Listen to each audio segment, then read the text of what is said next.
नमस्कार, आप लाइव स्ट्रीज देख रहे हैं और मैं हूं आपके साथ रोहित वर्मा। राजधानी पटना साइबर अपराधियों के लिए एक हॉटस्पॉट बनता जा रहा है।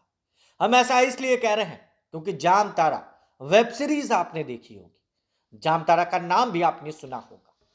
बहुत पहले जाम तारा साइबर फ्रॉडों के लिए खूब चर्चाओं में रहता था, मगर इन दिनों पटना पुलिस साइबर अपराधियों की गिरफ्तारी खूब कर रही। गिरफ्तारी पटना के पत्रकार नगर इलाके से हो रही। बड़े बड़े साइबर अपराधी, साइबर अपराधियों का सरगना।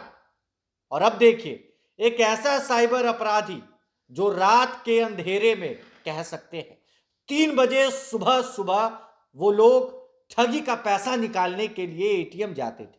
पुलिस को यह सूचना मिली और पुलिस ने 2 साइबर अपराधियों को उठा लिया। जी हां, 2 साइबर अपराधी पटना पुलिस की गिरफ्त में है। कई कागजात पटना पुलिस के हाथ लगे हैं, कई एटीएम्स आप देख पा रहे हैं, साथ ही साथ कई डेबिट कार्ड्स, कई क्रेडिट कार्ड्स, साथ ही दर्जनों लाखों लाखों रुपए के चेकबुक पटना पुलिस के हाथ लगे। सबसे पहले हम आपको दिखाते हैं कि क्या आखिर मामला पूरा क्या था।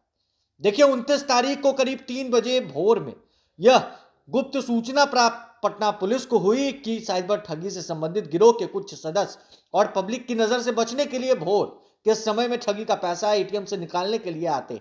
वो लोग आज भी कंकड़बाग मेन रोड में स्थित एटीएम से पैसा निकालने के लिए आने वाले। प्राप्त सूचना पर थाना अध्यक्ष पटना के पत्रकार नगर थाना अध्यक्ष के द्वारा कार्रवाई की गई और कुल 2 साइबर ठग पटना पुलिस के हाथ लगे हैं। एक का नाम मंटू कुमार भारती है, जो अरवल का रहने वाला।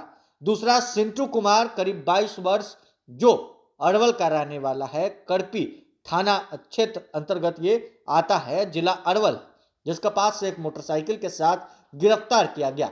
साथ ही जब पुलिस ने उसके पीठ पर लटके बैग को खोला तो बैग में दर्जनों से ज्यादा चेक मिले। एक चेक 10 लाख का, तो दूसरा चेक 50,000 का, तीसरा चेक 10 लाख का, तो चौथा चेक 6,000 रुपए का। साथ ही साथ देखिए किस तरह से कई मोहर मिले हैं, यानी स्टैंप मिले हैं।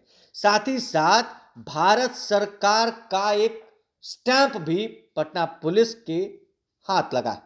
फर्जी नाम पता पर तैयार किए गए कवि ट्रेडर्स, काजोल इंटरप्राइजेस, राज इंटरप्राइजेस और साथ ही साथ अंतरा ट्रेडर्स के नाम से बना हुआ श्रम संसाधन विभाग से संबंधित पंजीकरण प्रमाण पत्र, भारत सरकार के सूक्ष्म लघु एवं श्रम संसाधन विभाग से संबंधित रजिस्ट्रेशन सर्टिफिकेट, जिसका उपयोग ठगी से संबंधित पैसे के ट्रांजैक्शन के लिए, करंट अकाउंट खुलवाने के लिए किया जाता है।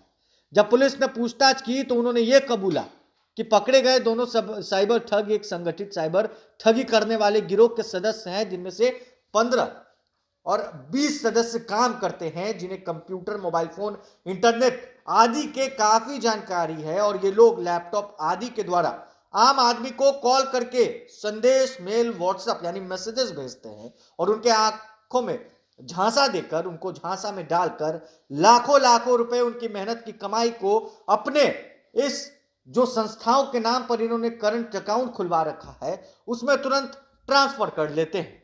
कई स्टैंप जो है वो पटना पुलिस ने जब्त किया है। और साथ ही साथ जब दोनों साइबर ठगों से यह पूछा गया कि आखिर भारत सरकार का और श्रम संसाधन विभाग के दस्तावेज और इतनी संख्या में स्टैंप इन्होंने क्यों रखा, तो इन्होंने बताया कि साइबर ठगी के लाखों रुपए जब हम लोग सेविंग्स अकाउंट में रखते हैं तो बैंक वाले शक करते हैं और हमारे खाते बंद कर दिए जाते हैं।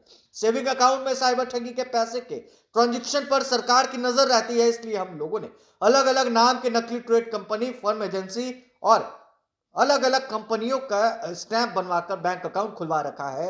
करंट अकाउंट में लाखों की राशि का ट्रांजैक्शन होने पर भी बैंक और सरकारी एजेंसी को शक नहीं होता। करंट अकाउंट से संबंधित debit card, chequebook, internet banking आदि के लिए व्यापक संस्था, एजेंसी और दस्तावेज तथा उनके स्टैंप की आवश्यकता होती है। बिना स्टैंप लगाए करंट अकाउंट का कोई काम नहीं हो पाता। और देखिए, भारत सरकार का स्टैंप के साथ साथ कई संस्थाओं का, यानी कई कंपनियों का इन्होंने स्टैंप बना रखा। अब देखना है कि पटना पुलिस के हाथ जब ये साइबर ठग दो लगे तो और दर पर दरद कितने अपराधी पटना पुलिस के हाथ में लगते हैं।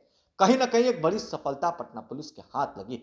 बहरहाल इस खबर में बस इतना ही। अगर आपने अब तक लाइव सिटीज को सब्सक्राइब नहीं किया है तो जल्द से जल्द लाइव सिटीज को सब्सक्राइब कर लिए, साथ ही साथ हमारे फेसबुक पेज को फॉलो करना, वीडियो को लाइक शेयर करना बिल्कुल भी ना भूलिए। धन्यवाद।